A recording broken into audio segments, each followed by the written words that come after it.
Amang Diyos ni Jesucristo, ang salita mo'y totoo, kami ay babanalin mo. Alleluia,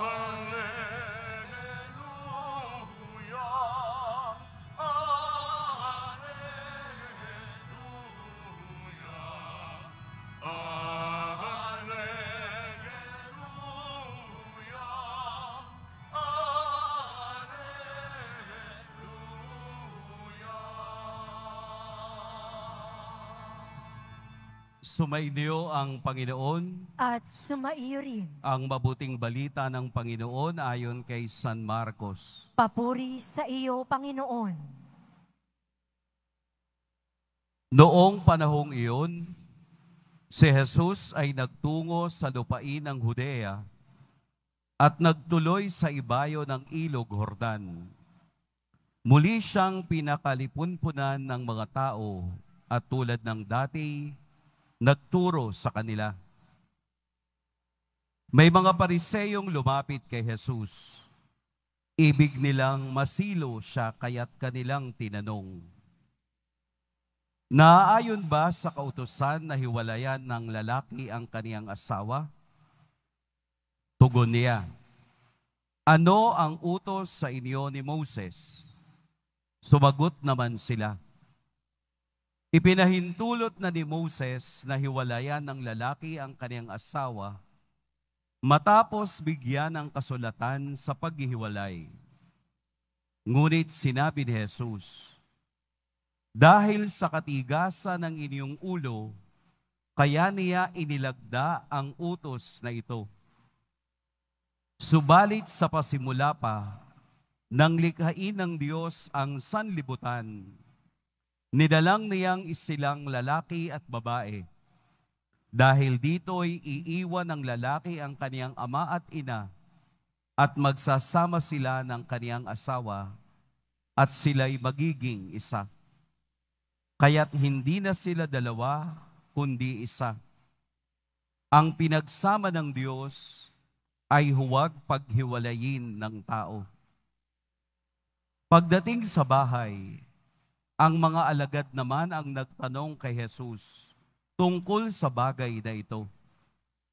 Sinabi niya sa kanila, "Ang sinumang lalaking humihiwalay sa kaniyang asawa at mag-asawa sa iba ay gumagawa ng masama sa kaniyang asawa, siya'y nangangalunya. At ang babaeng humihiwalay sa kaniyang asawa at mag-asawa sa iba ay nangangalunya rin." Mga kapatid, ang mabuting balita ng Panginoon. Pinupuri ka namin, Panginoong Hesukristo. Magsiupo muna po ang lahat. Magandang gabi po sa lahat. Atin pong purihin at dakilain ang ating pong Jesus Nazareno.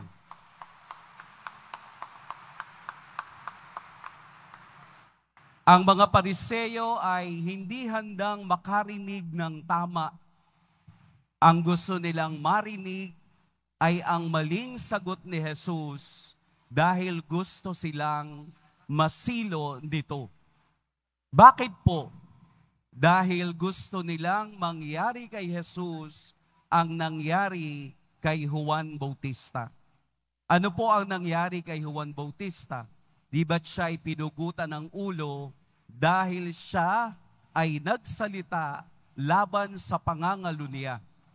Kung inyong matatandaan sa ibang bahagi ng Ebanghelyo na nagalit si Herod Antipas dahil pinakasalan niya si Herodias na asawa ng kaniyang kapatid na si Philip.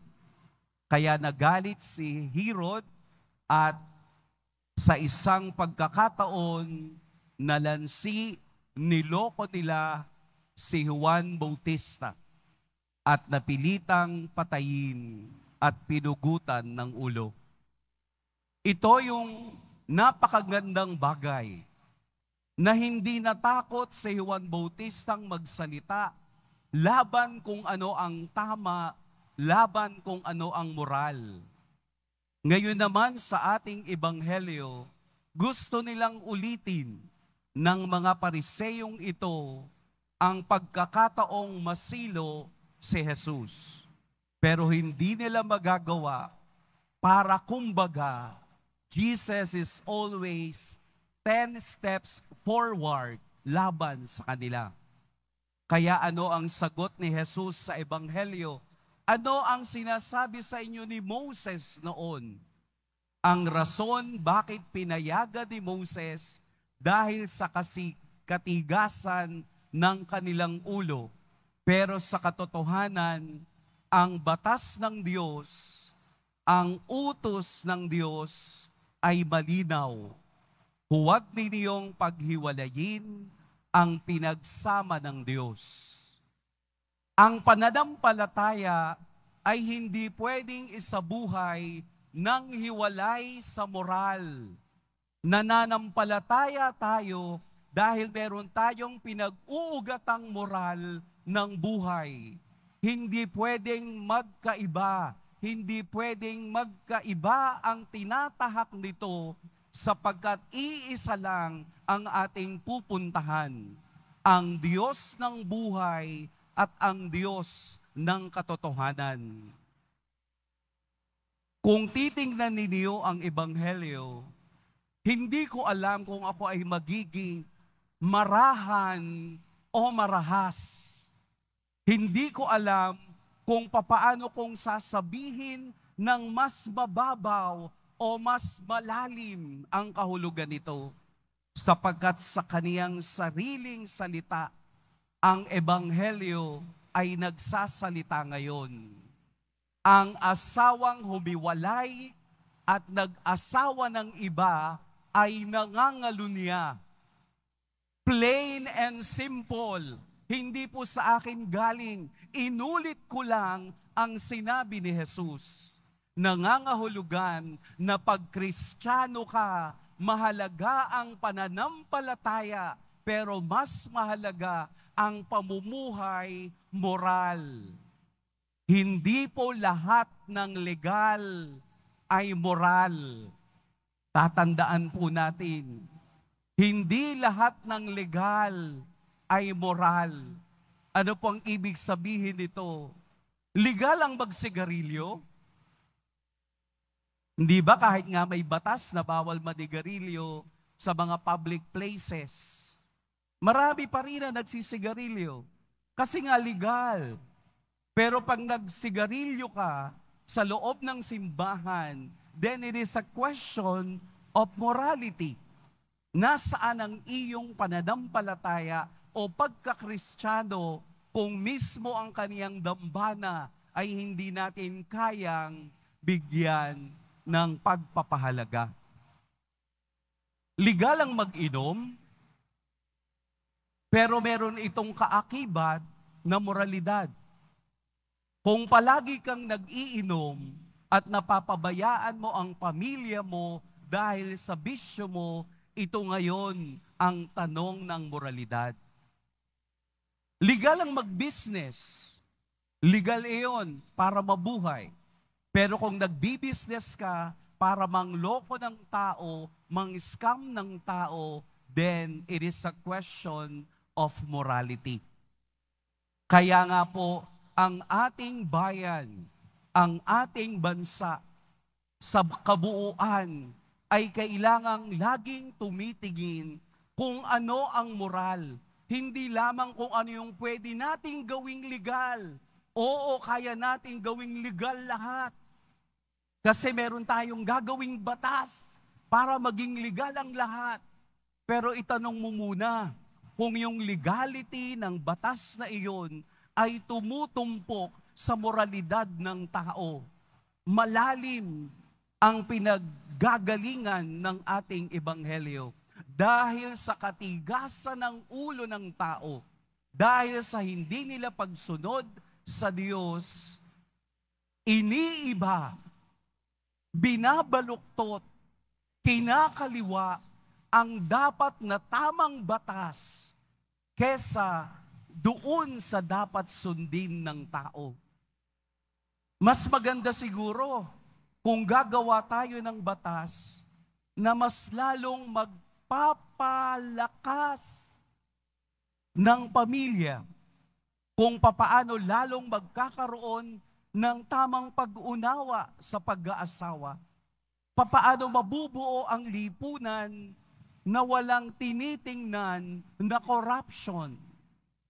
Maraming bagay, pero dapat nating sundin at tingnan na ang kaisipan ng Diyos ay palaging sa ikabubuti ng lahat. Pwede tayong gumawa ayon sa ating talino, ayon sa ating kakayahan, pero sa kaduluhan ng buhay, may isang hukom na palaging magbibigay ng kanyang pasya kung ang ating ginagawa ay tama o moral. Kaya po bilang Kristiyano, bilang deboto, atin pong laging titingnan kung ang ating ginagawang pagsamba sa Diyos ay naaayon sa tamang pananampalataya at sa tamang pamumuhay moral. Hindi pwedeng deboto ka ngayon, immoral ka mamaya. Hindi pwedeng nakasuot ka ng ako ay deboto, pero mamaya manluloko ka na, hindi pwede. Bawat galaw natin bilang Kristiyano, bawat pagsambit natin ng Poong Jesus Nazareno, may nakaakibat na moralidad ng ating buhay, sapagkat lalago lamang tayo sa tunay na pananampalataya kung tayo rin ay lumalago sa buhay moral. Dahil sa katotohanan, tayo'y nilikha ng Diyos upang maging halimbawa ng kabutihan sa lahat. Dahan-dahan, unti-unti, gawin natin kung ano ang tama. Dahil kung dahan-dahan at unti-unti natin itong ginagawa, nagiging normal na sa ating gumawa ng tama na maliit at lalaki ito upang makapagbigay ng halimbawa sa iba. Ito ang ating baguhin. Kung ang iba man ay nabubuhay sa bagay na hindi natin maunawaan, hayaan natin ang paghahalimbawa ng ating Poong Jesus Nazareno ang ating maging sandigan at gabay upang tayo rin ay tumayong taas ang noo na haharap sa Kanya na namuhay ka bilang totoong Kristiyano at bilang totoong deboto. Lahat po ng bagay ay mayroong katapusan. Subalit ang katapusan na yan ay dapat nakabase sa katotohanan. Amen. Pagpalain tayo ng Poong May Kapal.